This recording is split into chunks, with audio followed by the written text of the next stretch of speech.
Di waktu ini kita dapatkan perkembangan situasi banjir terkini di Kelantan. Bersama-sama dengan Wakil Astro Awani di Kelantan ketika ini, Muhab Fandi Muhammad. Fandi, ketika ini apakah antara perkembangan yang boleh dikongsikan khususnya banjir yang berlaku di Kelantan? Baik, terima kasih Irfan dan juga penonton setia Astro Awani. Saya sekarang ni berada di daerah Tumpat yang mana daerah ini menjadi tumpuan apabila menyaksikan mangsa banjir yang dipindahkan ke kawasan ini. Dari kawasan ini agak tinggi, sekitar lebih daripada 3,000 orang.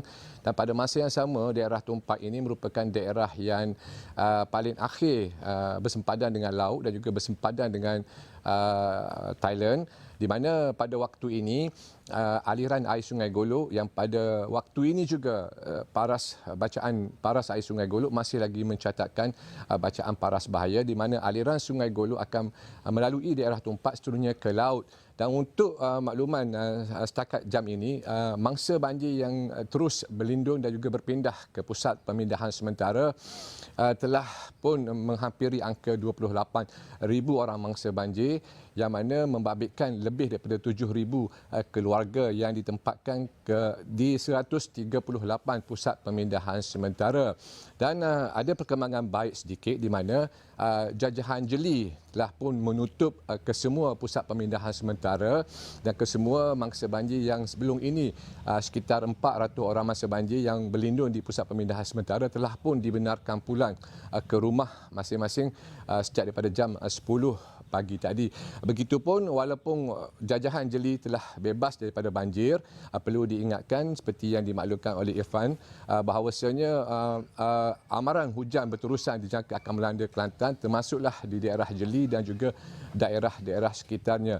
Saya berkesempatan menemu ramah Ketua Polis Kelantan Datuk Muhammad Zaki Harun yang memaklumkan jumlah mangsa banjir terus meningkat walaupun pada waktu ini keadaan cuaca agak baik. Bermula sejak jam 11 pagi tadi hingga ke jam ini hujan mulai reda, namun seperti yang dapat saksikan air masih lagi menggenangi pekarangan rumah dan beberapa kampung di sekitar Tumpat ini. Jadi apa kata kita dengarkan dahulu apa yang dimaklumkan oleh Ketua Polis Kelantan itu, Datuk Muhammad Zaki Harun.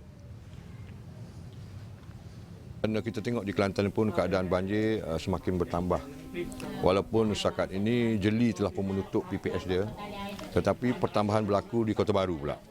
9 lagi PPS dibuka pada pagi ini, dan kita jangka air sungai yang dari Kuala Kerai akan mula turun ke Kota Baru, Tumpat dan Pasir Mas juga mengalami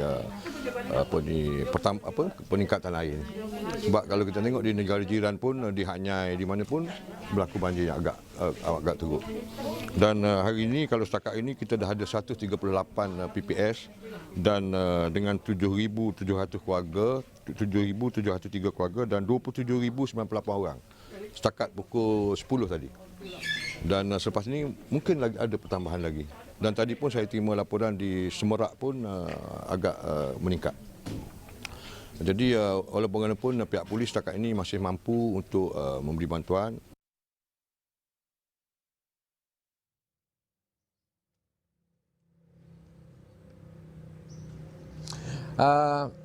Sebenarnya Irfan, pada waktu ini masih terdapat 6 sungai utama di Kelantan yang masih mencatatkan bacaan paras bahaya, termasuklah Sungai Lebih di Kuala Kerai, Sungai Kelantan di Kuala Kerai, Sungai Kelantan, Sungai Golok di Jenub, Sungai Golok di Rantau Panjang dan juga Sungai Golok di Tumpat. Walaupun ada sebahagian daripada sungai yang masih mencatatkan bacaan paras bahaya itu, trennya menurun, namun sebahagian lagi sungai menunjukkan tren yang tidak berubah sepanjang hari ini. Dan untuk makluman juga, pada masa ini juga operasi pemindahan dan juga mereka yang terperangkap semalam sudah dan juga sedang dilaksanakan di beberapa daerah. Dan daerah yang paling terjejas di Kelantan ini adalah Pasir Putih dan juga di kawasan Rantau Panjang. Benar ada kebimbangan dari kalangan penduduk di sekitar Rantau Panjang apabila berlakunya banjir di selatan Thailand, terutama di kawasan Hak Nyai. Namun perkara itu mungkin ataupun sukar diramal, adakah ianya memberi kesan kepada daerah ataupun penduduk di sekitar yang bersempadan dengan Thailand ini.